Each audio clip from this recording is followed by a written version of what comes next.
Bu grammatika qoidasi maqsad yoki sababni ifodalash uchun ishlatiladi.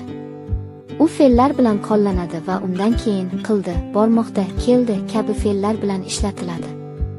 Misollar orqali ushbu grammatikani qanday ishlatishni o'rganamiz.